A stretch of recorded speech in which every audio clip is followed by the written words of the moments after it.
اب عمران خان کو کس جرم میں یہ پاکستان میں، آپ اگر اس سے جانتے ہیں اس حوالے سے تو آپ مجھے بتائیے گا کہ عمران خان کو جیل میں رکھنے کا اب کوئی جواز میرے خیال میں تو باقی نہیں رہتا۔ آپ بتائیے گا کہ کون سا گناہ ہے جس کو بنیاد بنا کر عمران خان صاحب کو جیل میں رکھا جا سکتا ہے؟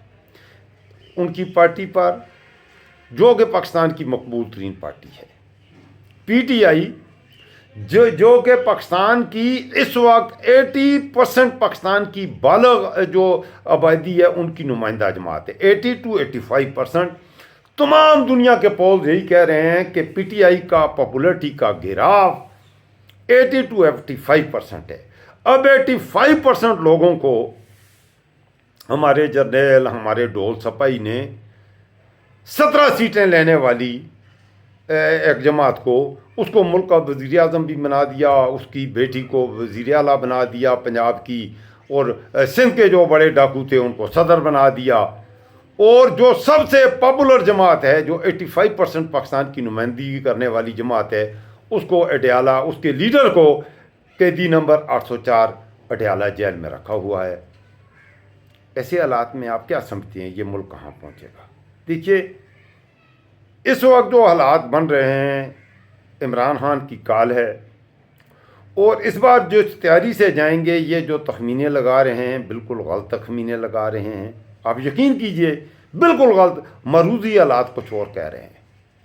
اس بار 1,50,000 2 لاکھ کو چھوڑیں آپ، میں یہ سمجھتا ہوں 15 سے 20 لاکھ لوگ تو صرف کے پی کے سے جائیں گے۔ پنجاب کا مجھے پتہ اتنا نہیں ہے، اور پنجاب سے بھی اور اس قدر ریاستی جبر، اس قدر تشدد، ایک دن پہلے ہی اچھا سندھ سے بھی پولیس طلب کی گئی ہے، پنجاب سے بھی پولیس طلب گئی ہے، رینجرز طلب کیے گئے ہیں۔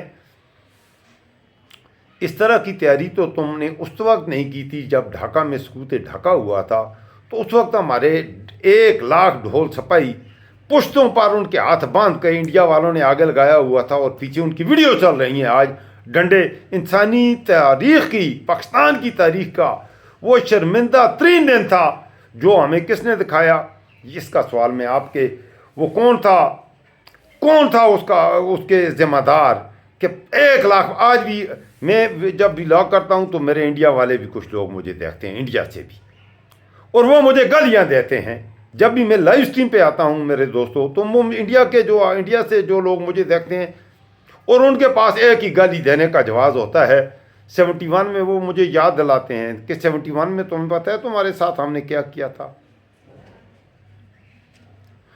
تو میں اپنے ڈھول سپاہیوں سے ہاتھ جوڑوں گا، اور اپنے نوجوانوں سے بھی۔ ایک تو یہ بات ہے کہ میرے ڈھول سپاہی، میرے آ ڈھول سپاہی آ تینوں رب دیاں رکھاں، میرے کرنیل نہیں جرنیل نہیں ہے پتر ہٹاتے وکدے نے، خدا کے لیے اب بس کر دو۔ انف از انف۔ اگر تم اب بس نہیں کرو گے تو اب میرے منہ میں خاک۔ آگے کے جو حالات ہیں وہ میرے دوستوں انتہائی خطرناک ہیں، سقوط ڈھاکہ سے بھی برے حالات کی طرف ہم بڑھ رہے ہیں۔ کوئٹہ میں دھماکہ، ادھر لورالائی میں، پشین میں، ہر طرف سیکورٹی فورسز اور پاکستان کے عوام اور پاکستان کی فوج آپس میں لڑ رہی ہے، اور ثواب ترین حاصل کر رہی ہے۔ مرے گا کون غازی بنے گا، کون شہید بنے گا؟ اس طرح کے حالات اس سطح پر اس ملک کو لے کر آنے والا کون ہے؟ میرے آ ڈھول سپاہیا تینوں رب دیاں رکھیں، اس سوال کا جواب تلاش کریں۔ میرے دوستو، عمران خان کی آزادی کے حوالے سے بریت کے ان کی بیل کا آخری کیس میں بھی تو اس کے بعد کوئی جواز نہیں رہتا اسے رکھنے کا۔ بہتر یہی ہے یہ عمران خان کو عزت کے ساتھ رہا کریں۔ اور دوسری بات، اگر پی ٹی آئی کے قافلوں پہ رکھنا ڈالا گیا تو اس بار میں آپ کو یہ پیشن گوئی پہلے کر رہا ہوں، اس بار نتائج کچھ اور ہوں گے۔ اس بار جو لوگ آئیں گے، لوگ بھی تھک چکے ہیں اب۔ عمران خان کا ساتھ چھوڑنے کے لیے کوئی آدمی قطعی تیار نہیں ہے۔ ایک آدمی بھی یہ جتنا جبر کرتے ہیں کریں، عمران خان کو لوگوں کے دلوں سے، پٹھانوں کے دلوں سے یہ نہیں نکال سکتے۔ اور اب پنجاب کی بھی یہی حالت ہے، پنجاب کے لوگ بھی عمران خان سے اب والہانہ محبت کرتے ہیں۔ عمران خان پورے پاکستان کا لیڈر ہے، اور اگر اب بھی انہوں نے عقل کے ناخن نہ لیے تو میرے منہ میں خاک۔ آگے میرے خیال میں حالات اچھے نہیں ہیں، اور آگے کیا بنے گا یہ آپ مجھے بتائیے گا اپنے کمنٹس میں۔ اپنا خیال رکھیے گا، انشاءاللہ نئے اپڈیٹس کے ساتھ نئے ویلاگ میں آپ کی خدمت میں حاضری دوں گا۔ اب تک اتنا ہی، اللہ حافظ، فی امان اللہ۔